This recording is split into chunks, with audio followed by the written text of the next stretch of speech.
The coffee machine in the executive suite was acting up again. Richard Wellington stood there in his $1,000 suit, jabbing at buttons like they'd personally offended him. He was the kind of man who'd never fixed anything in his life because he'd always had people to do it for him. "This is ridiculous," he muttered, pulling out his phone to call maintenance. But before he could dial, he noticed someone already heading his way with a toolbox. It was Rosa, the evening cleaning lady. She was in her mid-50s, always arriving just as most people were leaving. Her uniform was simple and worn, but she kept it spotlessly clean. She had kind eyes and silver-streaked hair pulled back in a neat bun. "Let me help you with that," she said softly, setting down her cleaning cart. Richard stepped back, watching as she opened a small panel he'd never noticed, pressed something inside, and within seconds, the machine hummed back to life. "How did you know how to do that?" he asked, genuinely surprised. Rosa just smiled. "You learn things when you pay attention," she said, then quietly went back to her cart and continued down the hallway. That small interaction should have been the end of it. But Richard's mind was already working, and not in a good way. Later that evening, he was at his favorite steakhouse with 3 of his closest friends. They were all cut from the same cloth, wealthy, bored, and always looking for entertainment at someone else's expense. "I'm telling you, this year's charity gala is going to be the same old crowd," complained Vincent, swirling his wine glass. "Same faces, same conversations, same boring evening." "My wife's already complaining about it," added Derek. "Says she has nothing new to talk about with the same people we see every month." That's when the idea hit Richard. A terrible, cruel idea that made him smile into his whiskey. "What if we spiced things up this year?" he said, leaning forward. "What if we invited someone completely unexpected?" His friends looked interested. They were always up for something different, especially if it meant a good laugh. "What do you mean?" asked Bradley, the 4th member of their group. "There's this cleaning lady at my office building. Rosa something. She fixed my coffee machine today, and I thought, wouldn't it be hilarious to invite her to the gala?" The table went quiet for a moment, then Vincent burst out laughing. "You're joking." "I'm completely serious," Richard said, warming to his idea. "Think about it. Black tie event, Manhattan's finest, and we invite the cleaning lady. Can you imagine what she'd wear? How uncomfortable she'd be." Derek was already chuckling. "She'd probably show up in her Sunday church dress." "If she shows up at all," Bradley added. "She'd probably be too embarrassed to come." But Richard shook his head. "That's the beauty of it. Either way, we win. If she doesn't show, we have a story about how she was too scared. If she does show up, well, that's our entertainment for the evening." Vincent raised his glass. "You're terrible, Richard. Absolutely terrible." "I know." Richard grinned. "So are you in?" They all clinked glasses, sealing their cruel pact. The next evening, Richard stayed late at the office on purpose. He had a formal invitation printed on the finest cardstock, the kind that cost more than some people's weekly groceries. It was for his annual charity gala, an event where tickets normally cost $5,000 each. He found Rosa on the 14th floor, carefully dusting the bookshelves in one of the conference rooms. She worked with a thoroughness that most people wouldn't bother with for a job like hers. "Rosa, right?" he said, startling her slightly. She turned, surprise crossing her face. In all the years she'd worked in this building, the executives rarely spoke to her. Most looked right through her as if she were invisible. "Yes, sir. Is something wrong?" "Wrong? No, not at all," Richard said, pulling out the invitation. "I wanted to give you this personally." Rosa wiped her hands on her apron before taking the heavy card. Her eyes scanned it carefully, reading every word. Richard watched her face, expecting confusion or maybe fear.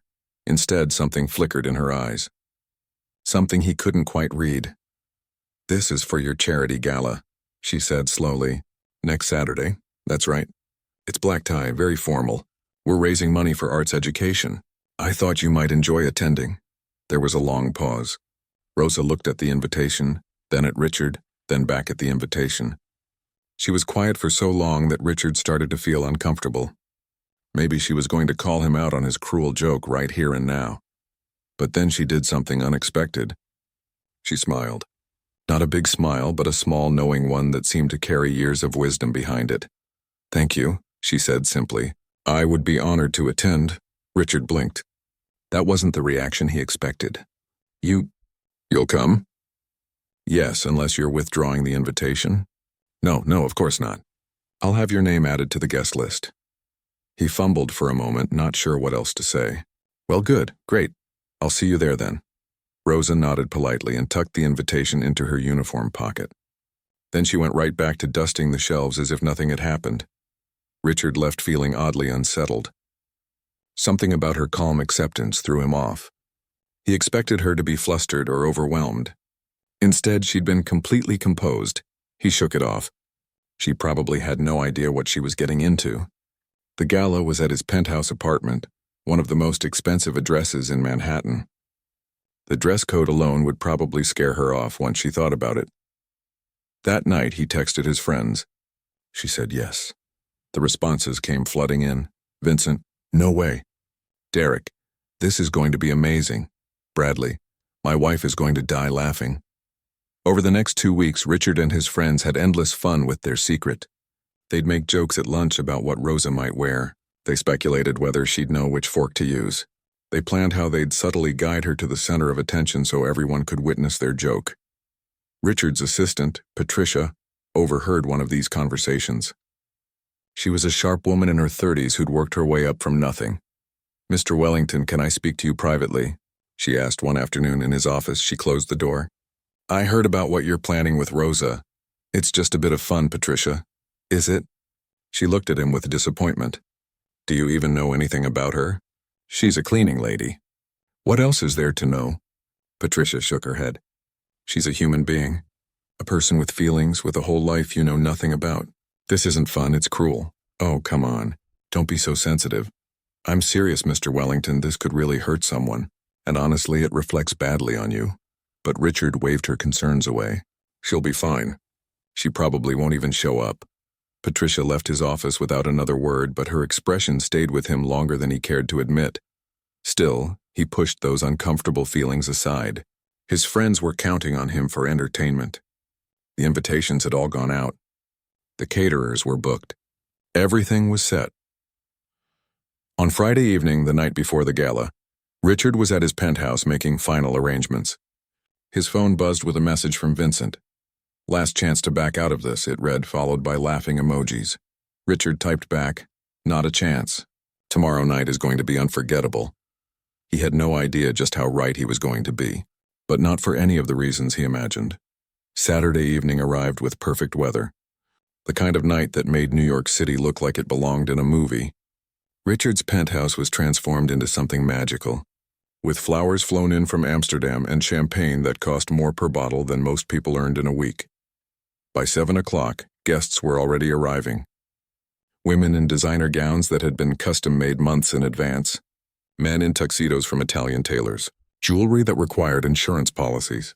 Everyone who was anyone in Manhattan's social scene was there. Richard stood near the entrance with Vincent, Derek, and Bradley. They'd positioned themselves strategically, phones ready, anticipating their entertainment for the evening. "What time did you tell her?" Vincent asked, checking his watch. 7:30. "Same as everyone else," Richard replied, scanning the crowd. "She's probably not coming," Derek said. "She probably realized what a disaster it would be." "Give her time," Richard said, though part of him wondered if Derek was right. Maybe she'd chickened out. Part of him felt relieved at the thought, though he wouldn't admit it to his friends. The penthouse filled with the sound of conversation and laughter. Waiters moved through the crowd with trays of expensive appetizers. A string quartet played softly in the corner. Everything was going perfectly. Richard's mother, Catherine, arrived fashionably late as always. She was a force of nature in her 70s, a woman who'd been at the center of New York society for 40 years. She wore a deep blue gown and diamonds that had belonged to her mother. "Darling," she said, kissing Richard's cheek, "everything looks wonderful. Though I wish you'd consulted me on the flower arrangements. They're fine. Mother, they're acceptable," she corrected, then swept off to greet her friends. At 7:45, Vincent nudged Richard. "She's not coming." Richard felt an odd mix of disappointment and relief. Maybe Patricia had been right. Maybe this whole thing had been a terrible idea. Then, at exactly 8 o'clock, there was a stir near the entrance. The doorman, who'd seen every type of wealthy person imaginable, looked genuinely surprised by something. The crowd near the entrance had gone quiet, parting naturally. Richard's heart started beating faster. This was it. But what he saw made his blood run cold. A woman stepped into his penthouse with the kind of presence that made everyone stop and stare. She wore an emerald green gown that looked like it had been painted onto her body by angels. The fabric caught the light in ways that suggested it cost more than most cars. Her silver hair wasn't hidden or apologized for. It was styled in an elegant updo that made her look like royalty. Around her neck was a necklace of emeralds and diamonds that couldn't possibly be real. Except the way they caught the light said otherwise. It took Richard a full 10 seconds to realize he was looking at Rosa. His mouth actually fell open. Beside him, Vincent made a choking sound. Derek's phone slipped from his hand and clattered on the marble floor. Bradley just stood there frozen. This wasn't possible. This couldn't be the same woman who cleaned offices in a worn uniform. This couldn't be the woman they'd planned to humiliate. Rosa moved through the crowd with confidence that came from somewhere deep inside. She didn't hurry. She didn't look nervous. She held her head high and smiled graciously at people who stared. And everyone was staring. "Who is that?" someone whispered. "I've never seen her before. That dress is incredible. Is she European royalty?" Richard felt his face burning. This wasn't how it was supposed to go. She was supposed to look out of place, uncomfortable, maybe even ridiculous. Instead, she looked like she belonged here more than anyone else in the room. Rosa's eyes met his across the crowded room. She smiled slightly and began walking toward him. He wanted to run. He wanted to disappear, but his feet wouldn't move. "Good evening, Mr. Wellington," she said when she reached him. Her voice was calm, warm, and carried just a hint of knowing. "Thank you so much for the invitation. Your home is beautiful. Thank you for coming," Richard stammered. His friends had scattered like cockroaches when the lights come on. "Would you introduce me to some of your guests?" Rosa asked. "I'm afraid I don't know many people here." What could he say? No, that would make him look even worse. Of course. He led her into the crowd, feeling like he was walking through a nightmare. Except nightmares didn't usually involve looking this foolish. "Mother," he said, reaching Catherine. "This is Rosa Martinez." "Rosa, this is my mother, Catherine Wellington." His mother extended her hand and her eyes, sharp as ever, studied Rosa carefully. "Martinez? Are you by any chance Spanish?" "Originally from Barcelona," Rosa replied, shaking her hand with perfect grace. Catherine's eyes lit up. "Barcelona. I spent a summer there in my youth. Most beautiful city I've ever seen. Do you know the Gothic Quarter?" "Very well. I lived just a few blocks from there for many years." And just like that, they were deep in conversation.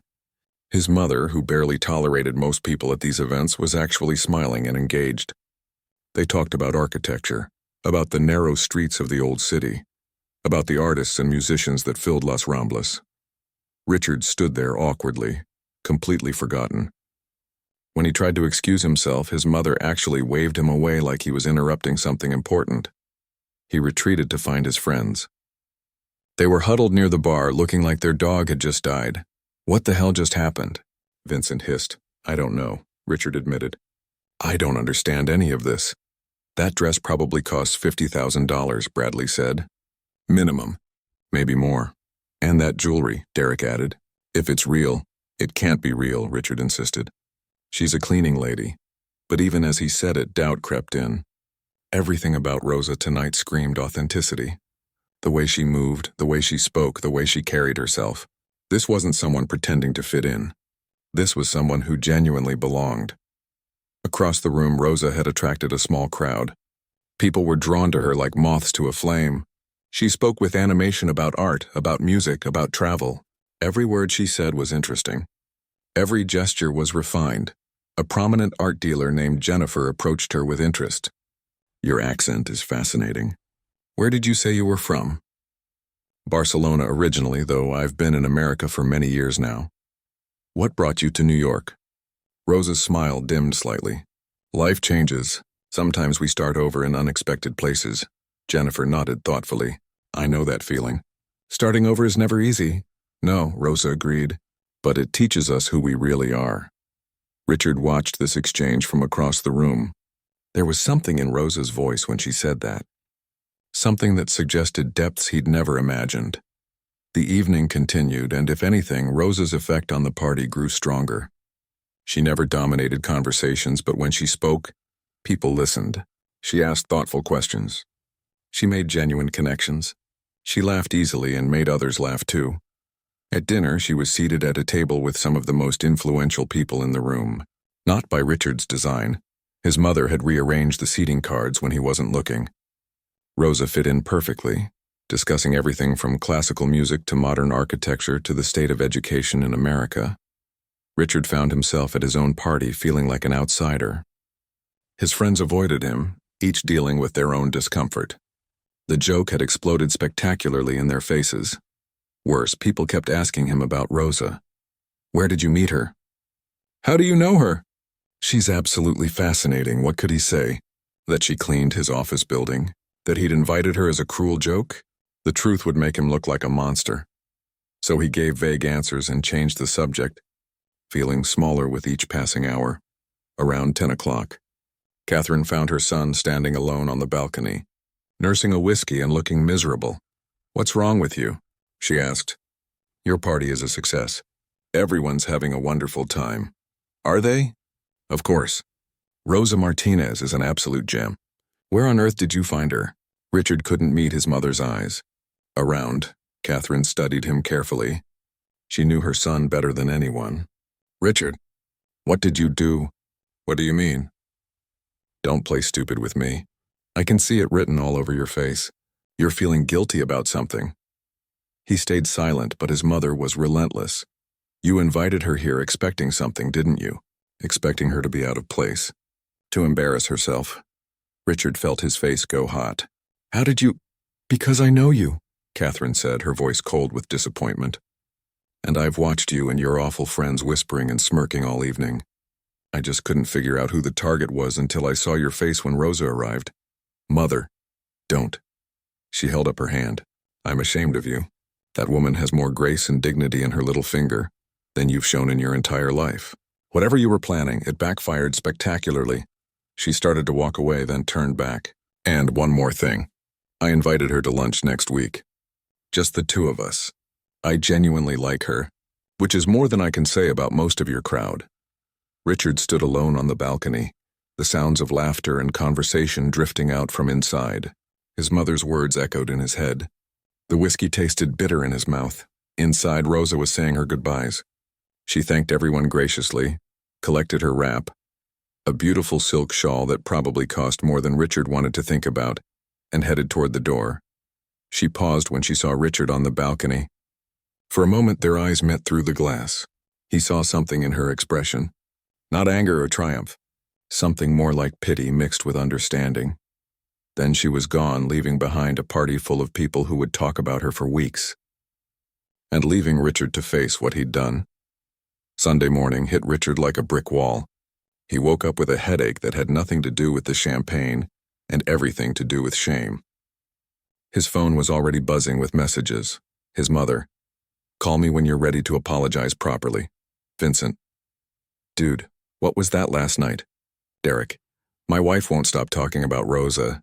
Says she's the most interesting person she's met in years. Bradley. We need to talk. Richard ignored them all. He made coffee and sat on his balcony staring at the city below. The party cleanup crew had been through already. It was like last night never happened, except it had, and everyone knew it. His mind kept replaying the evening. Rosa's arrival, the way she'd carried herself, the easy way she'd spoken with everyone, the respect she'd commanded without demanding it. Who was she really? That question haunted him through the morning. By afternoon, he couldn't stand it anymore. He needed answers. He called Patricia, his assistant. I need you to find out everything you can about Rosa Martinez. The cleaning lady. There was a long pause. And why? Just, please, it's important. Mr. Wellington, I warned you. I know. You were right. I was wrong. But I need to understand what happened last night. Patricia sighed. I'll see what I can find. 2 hours later, she called him back. You're not going to believe this. Try me. I did some research. Made some calls. Mr. Wellington, Rosa Martinez used to be somebody. Like really somebody. Richard felt his stomach drop. What do you mean? 20 years ago, she was one of the most sought-after interior designers in Barcelona. She designed homes for wealthy families all across Europe. She owned a successful gallery. She was in magazines, won awards, the whole thing. Richard sat down heavily. What happened? From what I could piece together, her husband had a gambling problem. A bad one. He hid it for years, kept taking out loans, mortgages, using their business accounts. By the time she found out, they'd lost everything. The house, the business, the savings, everything, my God. She left Spain to start over, came to America with barely anything, started cleaning offices to make ends meet. She's been doing it for almost 15 years. Richard felt sick. Does anyone know? I mean, at the building? I doubt it. She keeps to herself, does her job, goes home. But Mr. Wellington, the people I talked to who knew her back then, they all said the same thing. She was talented, yes, but more than that, she was kind. She treated everyone with respect, no matter who they were. After hanging up, Richard sat in silence for a long time. The cruelty of what he'd done felt even worse now. He hadn't just tried to humiliate a cleaning lady. He'd tried to humiliate someone who'd already lost everything and was quietly rebuilding her life with dignity. Monday morning, he went to the office early. He needed to see Rosa, to apologize, to somehow make this right. But she worked evenings. He'd have to wait. The day dragged on forever. His friends tried calling, but he ignored them. His mother sent a text. Lunch with Rosa tomorrow. Should be enlightening. At 6:30, he was still at his desk when he heard a knock. Patricia stood in the doorway. Mr. Wellington, there are some people here to see you. They insisted it was important. Before he could respond, 3 people walked into his office. He recognized them from the party, Jennifer, the art dealer, and 2 others who'd been particularly taken with Rosa. We'll make this quick, Jennifer said. We want to hire Rosa Martinez. Richard blinked. What? For design work, explained the man next to Jennifer. His name was Thomas, and he owned several hotels. My wife and I are renovating our estate in Connecticut. After talking to Rosa on Saturday, we know she's exactly what we need. The woman with them, Helen, added, I'm redoing my gallery space. Rosa understood immediately what I was trying to achieve. Her vision is extraordinary, but Richard stopped himself. How did you find out about her background? Jennifer smiled slightly. Your mother told us. She had lunch with Rosa yesterday. Apparently, Rosa called her Sunday morning to thank her for the lovely conversation at the party. Your mother asked about her life, and Rosa was honest. Then your mother called me because she knows I'm always looking for authentic talent. Richard felt the room spinning. My mother had lunch with her yesterday? Apparently. And then she called several of us from the party, said we should know who Rosa really is. Jennifer leaned forward. So we're here to ask you for her contact information. Your mother said you'd have it. He did have it. From the building's employee directory. He wrote it down with shaking hands. After they left, he called his mother immediately. Hello, dear. She answered sweetly. Too sweetly. You had lunch with Rosa yesterday? I did. Wonderful woman. Did you know she once designed a villa for a Spanish duke? The photos were breathtaking. Why didn't you tell me? Because you didn't deserve to know. You need to sit with what you did for a while. Her voice hardened. That woman has more class in her worn shoes than you've shown in your expensive ones. She hung up before he could respond. Tuesday evening finally came. Richard waited in his office watching the clock. At 7, he heard Rosa's cart in the hallway. He stepped out of his office. Rosa was pulling cleaning supplies from her cart, preparing to work on the conference room. She looked up when she heard him. Mr. Wellington. Working late? I was waiting for you, actually. His voice came out hoarse. Can we talk? Rosa studied him for a moment, then nodded. Of course. They went into the conference room.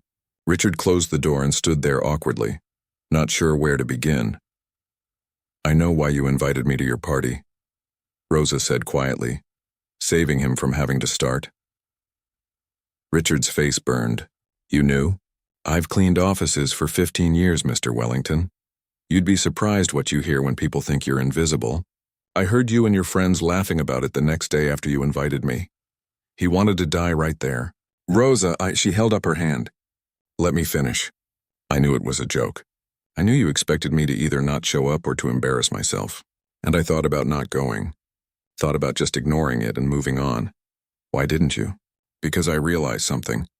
You gave me a gift without meaning to. Richard looked confused. Rosa continued. For 15 years I've cleaned offices. I've been invisible. I've worn a uniform and pushed a cart and been someone people look through, not at. And somewhere along the way, I started to forget who I was before all this. Her voice grew stronger. But when I got that invitation, something woke up inside me. I thought, you know what? I'm going to that party. Not for you, for me. To prove to myself that losing everything didn't mean I lost who I really am. Inside, the dress, Richard started. I bought it 25 years ago in Milan. I was designing a home for a fashion designer, and she insisted I attend a show with her. I never sold it, even when I sold everything else. Couldn't bring myself to let it go. She smiled slightly. It still fit. And the jewelry? Also from before. The last pieces I have from that life. I keep them in a safe deposit box. Looking at them reminds me that I was someone once, that I can be someone again. Richard felt tears stinging his eyes. I'm so sorry. What I did was cruel and stupid and— Yes, it was, Rosa interrupted. But you know what? Because of your cruelty, something good happened. Your mother learned my story. She made some calls. Now I have 3 potential clients who want to hire me for design work. I heard. They came to see me. Rosa's eyes widened. They did? They wanted your contact information. Jennifer, Thomas, and Helen. For the first time since Richard had known her, Rosa looked genuinely shaken. 3 clients. Real design work. After all these years, you deserve it, Richard said. From what I heard, you were brilliant at what you did. I was good, Rosa corrected modestly. And I've missed it every single day. They sat in silence for a moment. Can I ask you something? Richard said. Why were you so kind at the party? You could have exposed me. Made me look like the fool I was. But you didn't. Rosa looked at him thoughtfully. Because making you look foolish wouldn't have made me feel better. It wouldn't have changed anything. And honestly, watching you and your friends squirm was satisfaction enough. Despite everything, Richard almost laughed. We did squirm, didn't we? Like worms on a hook, Rosa confirmed, and there was a glint of humor in her eyes. For what it's worth, I'm truly sorry. And I'm going to do better. Good, Rosa said simply. Now if you'll excuse me, I have floors to clean. About that, Richard said. If these design projects work out, will you keep cleaning? Rosa thought about it. For a while, yes. Until I know the design work will sustain me. I'm practical, Mr. Wellington. I've learned not to count on things until they're certain. She left the conference room and went back to her cart. Richard watched her work for a moment, the same careful attention to detail she always showed. But now he saw it differently. This wasn't someone just going through the motions. This was someone who took pride in doing things well, no matter what the task was. His phone buzzed. A text from his mother. Did you apologize? Yes, he typed back. Good. That's a start. As Richard gathered his things to leave, he passed Rosa again in the hallway. Rosa? She looked up. Thank you. For what? For being a better person than I deserved. She smiled. A real smile this time, warm and genuine. We all deserve chances to be better, Mr. Wellington. The question is what we do with those chances. He nodded and left. Those words following him all the way home. The next few weeks changed everything, though not in ways Richard could have predicted. The morning after his conversation with Rosa, he arrived at work to find Vincent waiting outside his office. We need to talk, Vincent said, and he looked terrible. Dark circles under his eyes, rumpled suit, none of his usual swagger. They went inside and closed the door. My wife found out, Vincent said without preamble. Found out what? About the whole thing, the joke. What we planned to do to Rosa. He ran his hands through his hair. She overheard me on the phone with Derek laughing about it. Richard, she's furious. She called me disgusting. She's barely speaking to me. Richard felt a knot forming in his stomach. I'm sorry. She's right, though. It was disgusting. What kind of person does that? Plans to humiliate someone just for their own entertainment? Vincent looked at him with red-rimmed eyes. I can't sleep. I keep thinking about it. About how Rosa knew. How she showed up anyway. How she was gracious to everyone, including us. I know. Do you? Because I feel like I don't know myself anymore. I thought I was a good person. But good people don't do what we did. After Vincent left, Derek showed up. Then Bradley. Each with their own version of the same story. Guilt eating at them. Partners or friends calling them out. The realization that they'd been willing to be cruel for a laugh settling in like a weight on their chests. I can't undo it, Bradley said, his voice cracking. I can't take it back.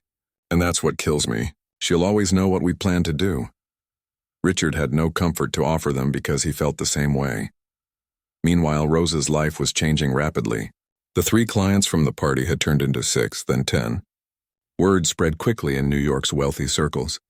The Spanish designer who'd lost everything and rebuilt her life with dignity made for a compelling story. More importantly, her work was genuinely exceptional. Richard's mother kept him updated whether he wanted it or not.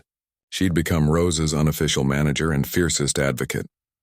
She's meeting with the Hoffmans tomorrow, Catherine announced over lunch one day. They want her to redesign their entire Hamptons estate. Do you know what a job like that pays? No. Enough that she won't need to clean offices anymore. Though she insists on finishing out her contracts, says it's about honor. Catherine looked at him pointedly. Imagine that. Someone who honors their commitments even when they don't have to. The dig wasn't subtle, but Richard took it. He deserved it. What happened next, though, no one saw coming. 3 weeks after the party, Richard was in a board meeting when his phone buzzed with an urgent message from Patricia. Check the news now. He excused himself and stepped out, pulling up his news app. The headline hit him like a punch. From rags to riches again, the remarkable story of Rosa Martinez. It was a feature article in a major newspaper. Someone had written Rosa's entire story. Her success in Barcelona, her husband's gambling addiction, losing everything, coming to America, working as a cleaning lady, and now her incredible comeback. The article included photos of her old work in Spain, side by side with sketches from her new projects. But that wasn't what made Richard's blood run cold. The article mentioned the party. It mentioned Richard by name, not with the full cruel details, but enough. Wellington, attempting what he claims was an act of charity, invited Martinez to his exclusive gala. What he didn't expect was that she would outshine everyone there. His phone started ringing immediately. First his publicist, then his company's PR team, then news outlets wanting comments. The story was spreading like wildfire on social media. Within hours, people were picking it apart online. Some praised Richard for giving her a chance, but others, many others, smelled something wrong with the story. Questions started flying. Why would a wealthy tech entrepreneur suddenly invite his cleaning lady to an exclusive event? What were his real motives? Someone who'd been at the party posted about the tension they'd noticed. Someone else mentioned overhearing his friends whispering. The pieces started coming together publicly. By evening, Richard's phone was exploding. His business partners wanted answers. His board was concerned about the company's image. His mother left a voicemail. I hope you're prepared for what's coming. The next morning, a gossip column ran with the real story. Someone, Richard never found out who, had leaked everything. The cruel joke. The planning. The intention to humiliate Rosa. All of it. The backlash was instant and brutal. Social media tore him apart. Privileged billionaire tries to humiliate immigrant cleaning lady, was the generous version of the headlines. The comments were worse. His company's stock dipped. Business partners distanced themselves. Invitations to events dried up overnight. People he'd known for years wouldn't return his calls. Vincent, Derek, and Bradley were caught in the blast too.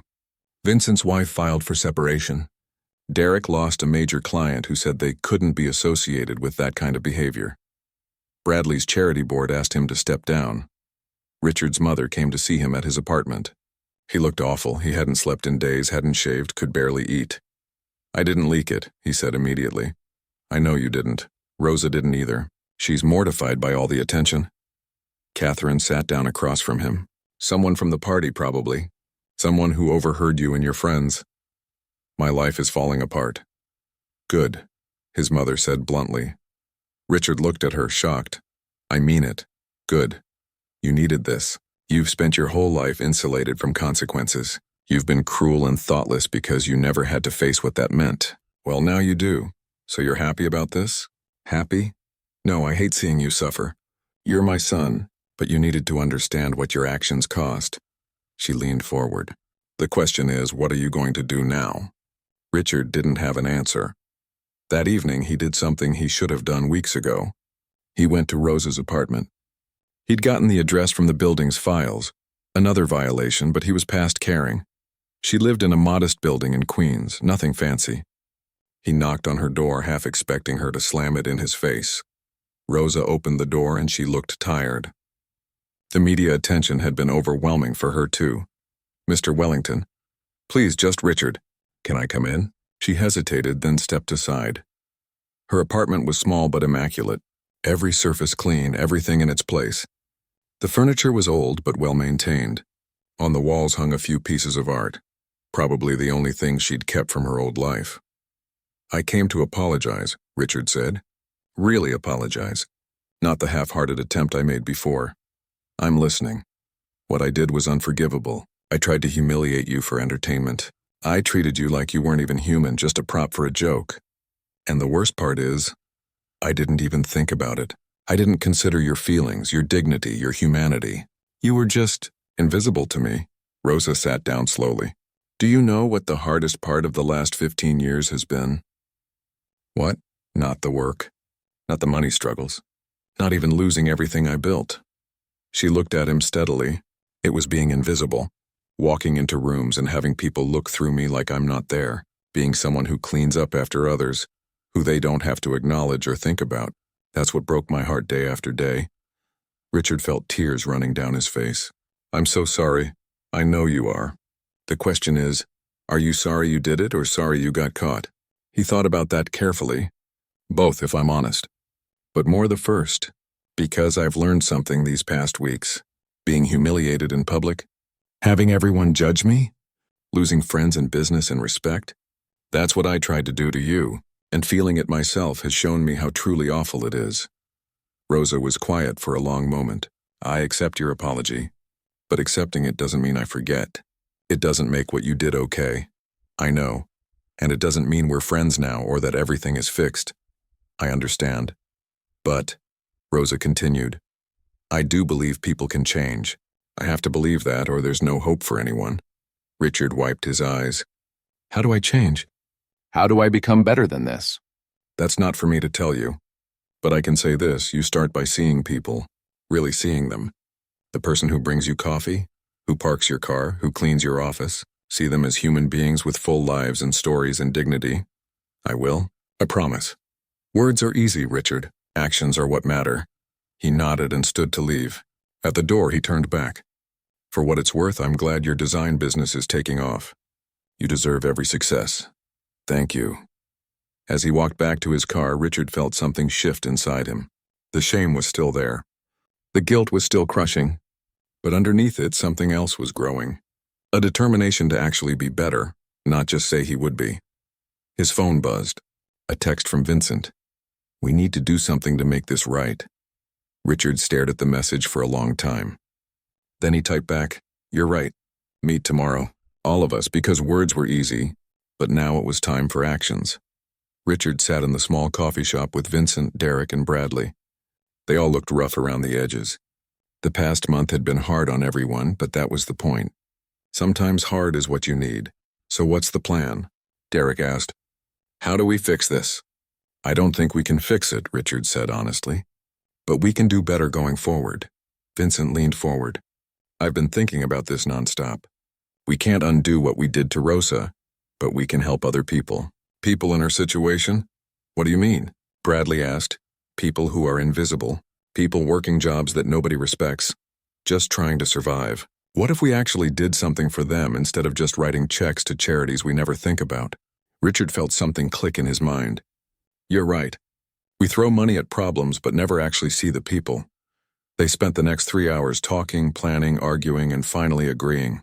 By the end, they had the framework for something real. 2 weeks later, Richard asked Rosa to meet him.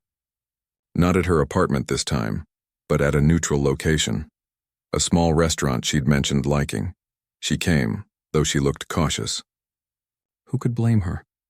"Thank you for meeting me," Richard said. "I wanted to run something by you. I'm listening. My friends and I have been talking. We want to start a program. Not a charity exactly, but something different." He pulled out a folder. "We want to help people who are underemployed, people working jobs below their skill level because of circumstances. Help them restart their careers." Rosa looked through the papers. Her expression was unreadable. We'd provide funding for things like professional clothes, portfolios, networking opportunities, connect people with potential clients or employers, offer workspace and resources. Richard's words came faster. And we want to call it the Martinez Initiative. If you'll let us, Rosa looked up sharply. Why would you do that? Because you showed us something we needed to see. That dignity doesn't come from money or status. That talent doesn't disappear just because circumstances change. That people deserve to be seen. He met her eyes. And honestly, because we need to do something that matters. Something that might balance out even slightly the ugliness of what we did. This won't erase what happened. I know. Nothing will. But maybe it can help make sure we never become those people again. Rosa was quiet for a long time, studying the papers. This would help a lot of people. That's the idea. And you'd really name it after me? After everything? Especially after everything. You're the reason we're doing this. You should be recognized for that. Rosa closed the folder and looked at him. I have conditions. Name them. First, I want to be involved. Not just a name on the paperwork. I want to help select people, mentor them, be part of the process.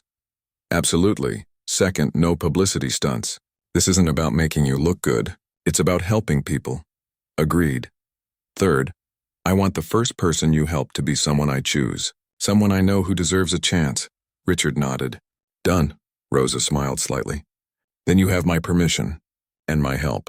The Martinez Initiative launched 6 months later.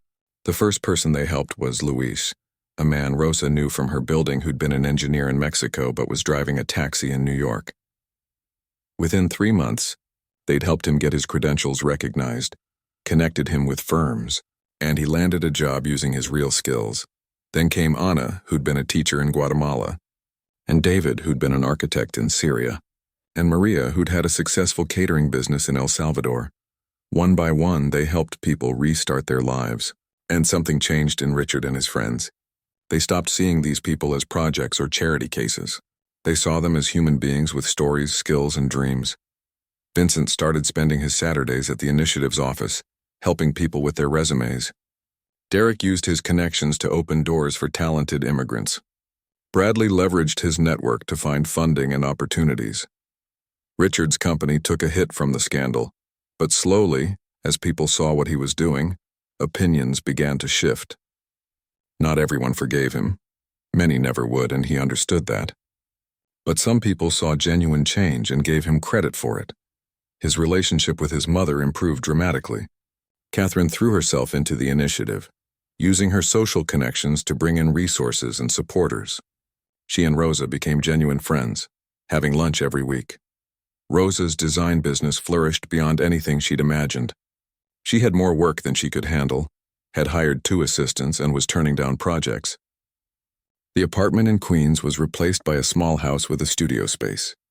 Not as grand as what she'd had in Barcelona, but it was hers, earned through her own work and talent. One evening, a year after that fateful party, Richard stopped by Rosa's new studio. She was working on designs for a hotel lobby, sketches spread across a large table. Busy? He asked from the doorway. Rosa looked up and smiled. Always, come in. He walked around looking at her work. It was beautiful, creative, thoughtful, exactly the kind of thing that made spaces special. The initiative helped its 50th person last week, he said. I know, Luis told me. He volunteers there now on weekends. Full circle, it is. Rosa set down her pencil. Can I tell you something? Of course. That night when I got your invitation, I almost threw it away. Almost decided it wasn't worth the effort or the risk. What changed your mind? My daughter called from Barcelona. She was having a hard day, feeling like she'd never accomplish her dreams, and I realized I'd been telling her to never give up, to always believe in herself while I'd been hiding, accepting being invisible because it was easier than trying to be seen again. Rosa's eyes grew distant with the memory. So I decided to go to that party. Not for you, but for her.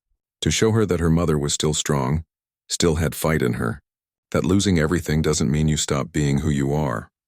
Did you tell her about it? Eventually. After everything came out in the news, I had to. Rosa laughed softly. She wanted to fly here and punch you. I probably deserved it. Probably.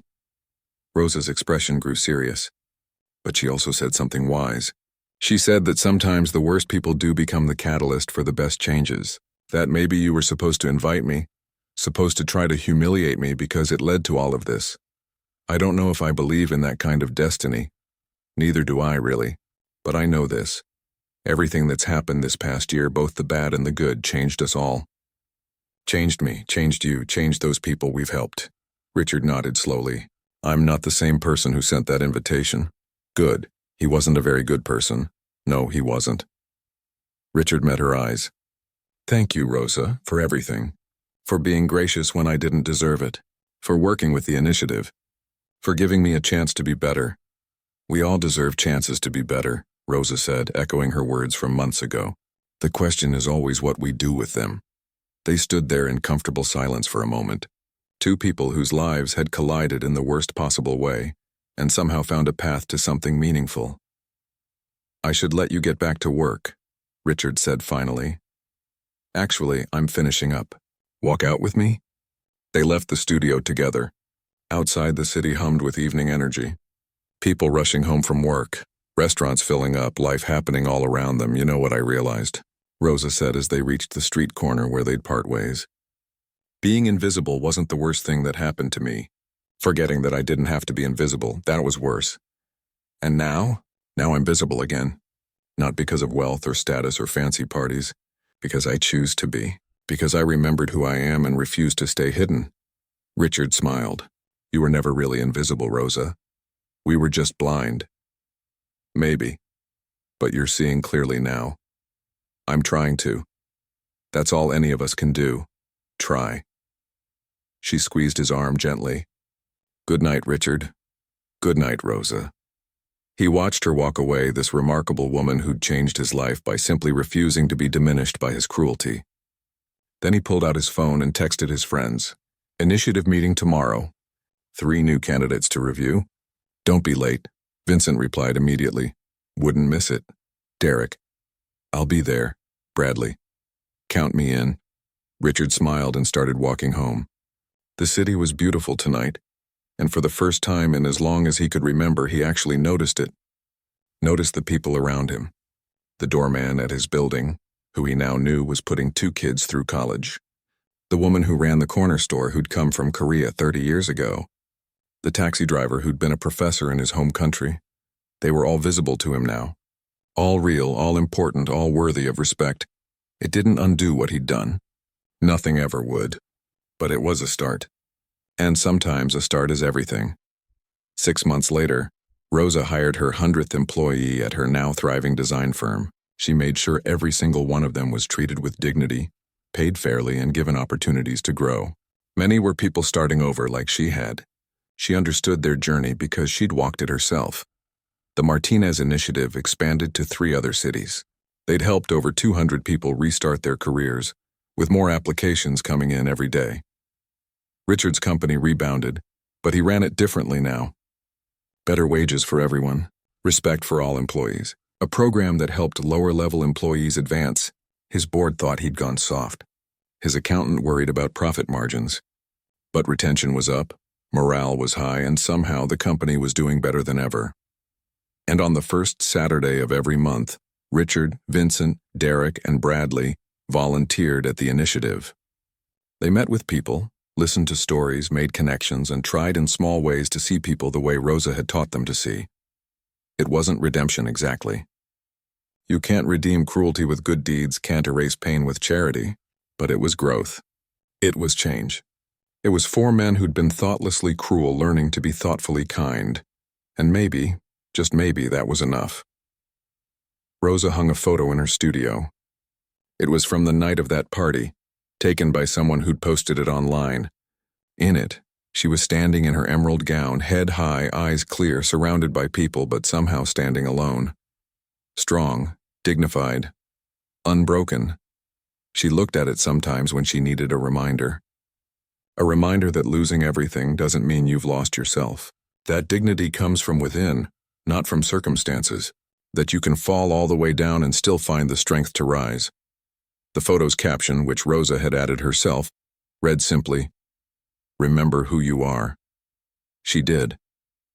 Every single day she remembered, and she made sure that every person she met, helped or hired, knew that they could remember too. that they were visible, that they mattered, that they were more than their current circumstances. Because in the end, that was the real lesson. Not that karma catches up with the cruel, though sometimes it does. Not that public shame leads to redemption, though sometimes it can. The real lesson was simpler and more profound. Every person you meet is fighting a battle you know nothing about. Every person has a story, a history, dreams deferred and hopes still burning. Every person deserves to be seen, really seen, not as what they do but as who they are. Rosa had always known that. She'd just forgotten for a while, lost in survival mode. Richard had never known it at all, lost in privilege and thoughtlessness. But now they both knew. And they made sure everyone around them knew it too. That was the real transformation, not rags to riches or public shame to redemption, but blindness to sight, cruelty to kindness, forgetting to remembering, and in the end, that changed everything.